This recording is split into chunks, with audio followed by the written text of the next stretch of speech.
Day two of the tournament in the books. Another fun day in the tournament, of course, like every day, but the first 2 days where typically the most fun comes.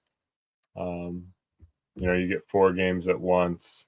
Those are in the books. Now we're down to 8 games a day over the next 2 days. And then before long, we'll be down to just one game here in just a couple of weeks. As sad as that is to say, but another fun day, of course. Any big takeaways from today?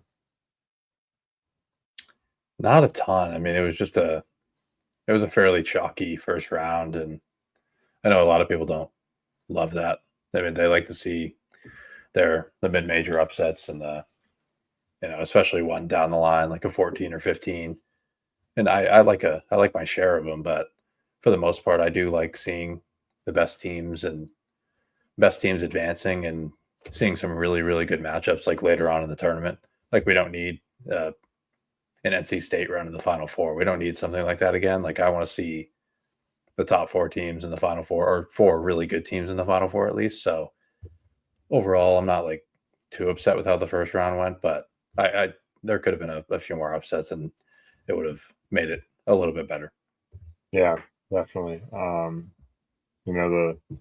The one seeds really dominated, as they always should, but there was really, I mean, outside of the first half, I guess, for Auburn, there was never a doubt. Um, the 15 seeds, I guess Robert Morris put a little bit of a scare into Alabama, and Bryant for a half with Michigan State. Other than that, the 2 seed pretty much cruised, and that was kind of to be expected. We discussed that from the beginning, that the top seeds we felt like were kind of upset proof, and that kind of showed through. Yeah, the 14 through 16 mid major crop wasn't the greatest. I was more excited about the 12s and 13s, and they probably performed a little bit worse than I expected. Would they pick up 2 wins? Was it 2 out of 8? Yeah. Like Yeah. not. I was expecting more of a potential split, like a four wins for that group, but no, didn't come through. A couple that were close, like High Point was close, and Yale was fairly close. They got close towards the end of the game, but ultimately not their best performances overall. No. But another fun day. Gonna look ahead now to Sunday. Already previewed the first day around of 32 games. Now we're going to preview for Sunday. First game we're going to go through here, Illinois, Kentucky in the Midwest. Both teams were favored to win their first round matchup. Both teams won. Illinois, in their game, they struggled with turnovers, as we've discussed all year. That's an issue for them. Turned it over 14 times. Yakachonis turned it over 6. But they did make 12 threes, and they dominated the glass against Xavier. Out-rebounded them by 19 in this one. Got to the line and were actually perfect from the foul line, 18 of 18. And Kentucky just kind of cruised to a victory over Troy by about 20, behind 20 points from Otega Owe. To me, this game is interesting. I think like both teams take care of the ball. Like even though Illinois struggles with turnovers, Yakachonis in particular, like they both do take care of the ball decently well, I guess. Like, they're 42nd and 88th in terms of turnover rate, and neither team forces a ton of turnovers. So I would actually expect this game to be a little bit lower in the turnover department. I don't think either team's really going to be super uncomfortable in this game. But I think this game is going to be played at a super fast pace. Both teams like to get out and run, play in transition. So I would expect this game to be pretty high scoring. Yeah, it's a battle between 2 teams that are pretty similar, especially with what they like to do on the defensive end. 2 conservative drop coverage defenses that force you to operate in the mid range with your dribble creation. And I think Illinois on the offensive end has a little bit more dribble creation than this version of Kentucky. Like if Kentucky still had Jackson Robinson, I would have been probably not emphatically saying Kentucky was going to win this game, but I would have felt pretty comfortable saying that they would have. And having a fully healthy Lamont Butler would really help that dribble creation game, because they don't really have a ton of it without those two guys at full strength. And obviously Owe can make some plays. He's not really a mid-range jump shooter. He's more of a get downhill and score at the rim. And he could potentially get Avicic in foul trouble, which could make some things interesting. Underwood's defense gets pretty significantly worse when Avicic isn't on the floor, and he's fairly prone to foul trouble.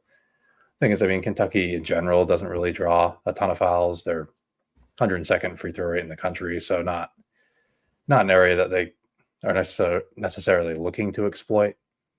So I kind of want to just back the healthier team here in Illinois. Illinois at full strength, and they have more upside, but obviously we've seen plenty of times they just shoot themselves out of games. And Kentucky does a pretty good job of taking away the three, although they do give up a pretty high rate, and they force you to take off the dribble threes. And Illinois is very willing to take them, and they don't really necessarily hit them at a extremely high clip. So this is definitely a coin flip game for me, but I think I'm just going to side with the healthier team. You know, Illinois has Morez Johnson back, and they can win the extras game. They're a much better offensive rebounding team, and I think that may end up being the difference. And they don't foul as often either. So yeah, their 2-point defense is better as well. But Kentucky, playing in the SEC, it's a different beast in that league. So their numbers are probably a little bit skewed. But yeah, I'll just back Illinois as a healthier team, but I could easily see this going either way. Yeah, I definitely like the Illinois side as well. I think with Morez Johnson back, I think Illinois should be able to get on the offensive glass. Despite Kentucky's defensive rebound rate being in the top 25 in the country, I do think getting Johnson back with Avicic, I think they should, be all over the glass. Johnson, if you haven't seen him play, he plays just out of his mind hard. Just scraps for every loose ball, every rebound on the offensive end. I think they're going to be able to create a bunch of extra possessions, despite Kentucky having good metrics in that area. And to your point about dribble creation for Illinois, I think they're going to be able to have some success at the rim. You mentioned their 2-point defense. They're sitting in the bottom 100 in the country, 277th in 2-point percentage defense.